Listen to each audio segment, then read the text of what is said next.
அல்லாஹுடைய தூதர் ஸல்லல்லாஹு அலைஹி வஸல்லம் மேலும் சொன்னார்கள், அடியானுக்கு சொர்க்கம் உண்டாகும். அவன் யார்? வேகமாக குதிரையில் பரட்டை தலையோடு முகமெல்லாம் தூசி படிந்த நிலையில் போர்க்களத்தில் உள்ளே நுழைகிறான். முதல் வரிசைதான் அனுமதி கிடைக்கிறது, நிற்கிறான். கடைசி வரிசைதான் அனுமதி கிடைக்கிறது, நிற்கிறான். சாட்சி சொல்லுகிறான், நிராகரிக்கப்படுகிறது. உதவி கேட்கிறான், மறுக்கப்படுகிறது. ஆனால் அந்த போர்க்களத்தில் நிற்கிறான். ஏன்? இவன் வந்தது அல்லாஹ்விற்காக, முதல் வரிசைக்காக அல்ல, கடைசி வரிசைக்காக அல்ல, அங்கீகாரத்திற்காக அல்ல, சாட்சி கூறி ஏற்றுக்கொள்ளப்பட வேண்டும், உதவி கேட்டு ஏற்றுக்கொள்ளப்பட வேண்டும் என்பதற்காக அல்ல.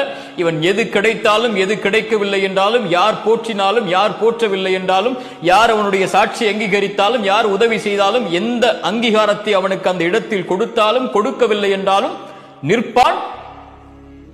யாருக்காக? யாருக்காக? அல்லாஹ்விற்காக.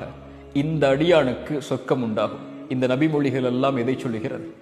மக்கள் மத்தியில் பிரபலியத்தை விரும்பக்கூடியவர்கள் மத்தியில் அல்லாஹ்விடத்தில் அங்கீகாரத்தை எடுத்துக்கொள்ளக்கூடிய நபரை அல்லாஹ் நேசிக்கிறான். அல்லாஹ் அவர்களைத்தான் அங்கீகரிப்பான்.